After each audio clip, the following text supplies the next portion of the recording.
السلام علیکم ورحمۃ اللہ وبرکاتہ۔ آج کا سبق ہم سورۃ البقرہ کی آیت نمبر 168 سے شروع کرتے ہیں۔ اعوذ باللہ من الشیطان الرجیم، بسم اللہ الرحمن الرحیم۔ شروع اللہ کے نام سے جو بخشش کرنے والا بڑا مہربان ہے۔ یا ایہا الناس، اے لوگو، کلو کھاؤ، مما اس چیز سے، فی الارض کے بیچ زمین کے ہے، حلالن حلال، طیبم پاکیزہ، ولا اور ہرگز نہ، تتبعوا تم پیروی کرو، خطوات الشیطانی شیطان کے قدموں کی، انہو بے شک وہ، لکم تمہارے لیے، عدو مبین دشمن ہے ظاہر۔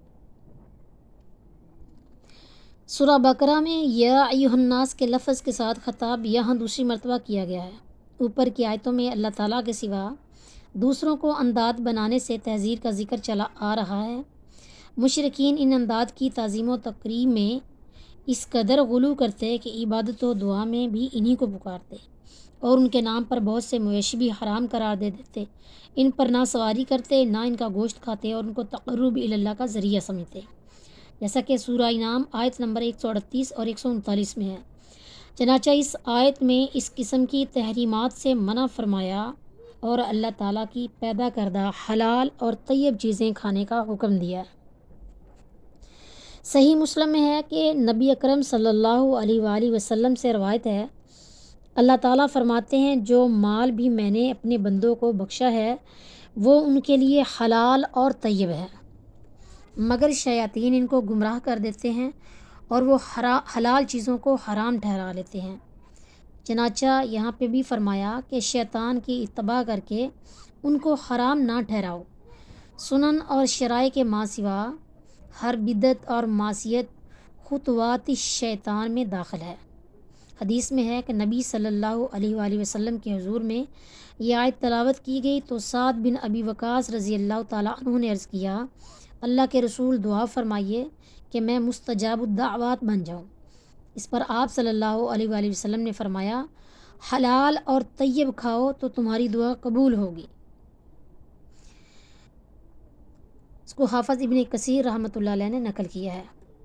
انما سوائے اس کے نہیں، یامرکم وہ تم کو حکم دیتا ہے، بالسوء ساتھ برائی کے، والفحشاء اور بے حیائی کے، وان تقولوا اور یہ کہ تم کہو، علی اللہ اللہ پر، ما لا جو نہیں، تعلمون تم جانتے۔ یعنی شیاطین ایک طرف تو معاشرے میں اخلاقی برائیوں یعنی سوء و فحشاء کو فروغ دیتے ہیں، ان کی برائی کو اور بے حیائی کو فروغ دیتے ہیں، اور دوسری طرف دین میں بدعات پیدا کر کے لوگوں کے عقائد و اعمال خراب کرتے ہیں۔ ہر وہ بات جو کتاب و سنت سے ثابت نہ ہو وہ ان تقولوا علی اللہ ما لا تعلمون میں داخل ہے۔ سلسلہ بیان کے لیے دیکھیے سورۃ اعراف آیت نمبر 28۔ ابن عباس رضی اللہ تعالیٰ عنہ سے روایت ہے کہ السوء اس برائی کو کہتے ہیں جس میں کوئی حد شرعی معین نہ ہو، اور فحشاء وہ برائی ہے جس کے ارتکاب پر شرعی حد معین ہو۔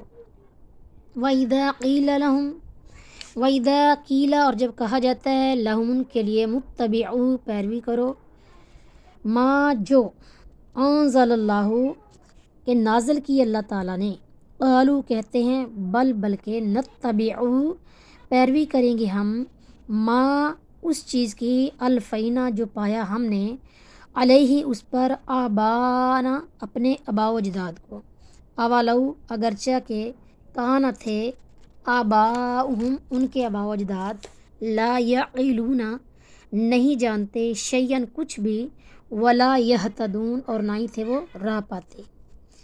آج کل اہل بدعت کا بھی یہی حال ہے کہ کتاب و سنت کے بجائے آباء و اجداد کے رسوم کو سند سمجھتے ہیں۔ بقول ابن عباس رضی اللہ تعالیٰ عنہ یہ آیت وہ یہود کے حق میں نازل ہوئی ہے، مگر اس میں ان تمام لوگوں کو سخت مذمت کی گئی ہے ان کی، جو اپنے مذہبی پیشواؤں کے اقوال پر کسی نظر و استدلال کے بغیر چلے جا رہے ہیں۔ چونکہ تقلید کی تعریف بھی یہی ہے کہ کسی دوسرے کی بات کو اس کی دلیل معلوم کیے بغیر قبول کر لیا جائے۔ اس لیے جو لوگ ائمہ کے مسائل قیاسیہ کو ان کی دلیل معلوم کیے بغیر واجب العمل سمجھتے ہیں، انہیں سوچنا چاہیے کہ آیا وہ بھی تو اس مذمت کے تحت نہیں آ جاتے۔ اس سلسلہ بیان کے لیے دیکھیے سورۃ اعراف آیت نمبر 28۔ وَمَثَلُ الَّذِينَ، اور مثال ان لوگوں کی، کمثلی جیسا کہ مثال، الذی اس شخص کی، یعنی کو کہ چلاتا ہے وہ، بما ساتھ اس چیز کے، لا یسمع کہ نہیں سنتا، الا دعاء مگر بلانا، و نداء اور پکارنا، سم بہرے ہیں، بکم گونگے ہیں، امیون اندھے ہیں، فہم لا یعقلون پس وہ نہیں سمجھتے۔ اس میں اللہ تعالیٰ نے اس جو آیت کی وضاحت، اس کے مطابق کفار کو گمراہی اور ضلالت میں ان جانوروں کے ساتھ اللہ نے تشبیہ دی ہے جو رائی کی آواز تو سنتے ہیں مگر کچھ سمجھتے نہیں۔ ای مثلو کا یا محمد و مثل الذین کفروا، اور دوسرے معنی یہ بھی ہو سکتے ہیں کہ کفار کو بتوں کے پکارنے میں اس رائی کے ساتھ تشبیہ دی گئی ہو جو بھیڑ بکریوں کو دور سے بلاتا ہے۔ رائی کہتے ہیں بلانے والے کو، پکارنے والے کو۔ ای مثل الذین کفروا و دعاهم الاصنام کمثل الذی، مفسرین نے اس مثل کی یہ دونوں مطلب بیان کیے ہیں، مگر حافظ ابن کثیر رحمۃ اللہ علیہ نے پہلی تشبیہ کو پسند فرمایا ہے۔ البحر المحیط، ابن کثیر۔ یا ایہا الذین، اے لوگو، آمنو جو ایمان لائے ہو، کلو کھاؤ، من طیباتی پاکیزہ چیزوں میں سے، ما رزقناکم جو رزق دیا ہم نے تم کو، وشکرو اور تم شکر ادا کرو، للہ اللہ کا، اگر کن تم ہو تم ایاہو خاص اسی کی، تعبدون تم عبادت کرتے۔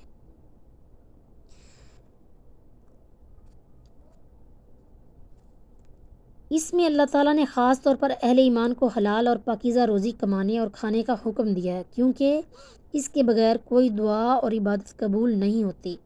حضرت ابو ہریرہ رضی اللہ تعالیٰ عنہ سے روایت ہے کہ نبی اکرم صلی اللہ علیہ وآلہ وسلم نے فرمایا، لوگو، اللہ تعالیٰ طیب ہے اور طیب کے بغیر کچھ قبول نہیں فرماتا۔ اس نے اپنے رسولوں کو بھی پاک غذا کھانے کا حکم دیا ہے۔ دیکھیے آیت نمبر 5 سورۃ المومنون۔ اس کے بعد حضور صلی اللہ علیہ وسلم نے ایک ایسے شخص کا ذکر فرمایا جو لمبا سفر کرتا ہے، گرد آلود ہے اور اس کے بال پراگندہ ہے۔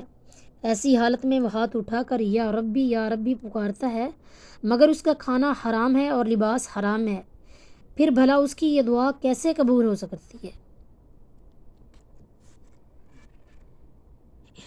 انما سوائے اس کے نہیں، حرما کہ حرام کیا، علیکم تم پر، میتۃ مردار، ودما اور لہو، ولحم الخنزیری اور گوشت خنزیر کا، وما اہلا اور جو کچھ پکارا جائے، بہ لغیر اللہ واسطے غیر اللہ کے یا سوائے اللہ کے نام کے، فمن اضطر پس جو کوئی بے بس ہو جائے، غیر باغن نہ ہو وہ حد سے نکلنے والا، ولا عادن اور نہ زیادتی کرنے والا، فلا اثم پس نہیں ہے گناہ علیہ اس پر،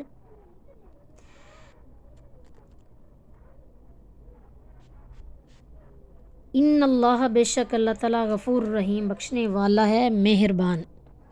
اس آیت میں اللہ تعالیٰ نے انما کلمہ حصر کے ساتھ صرف 4 چیزوں کا کھانا حرام قرار دیا ہے۔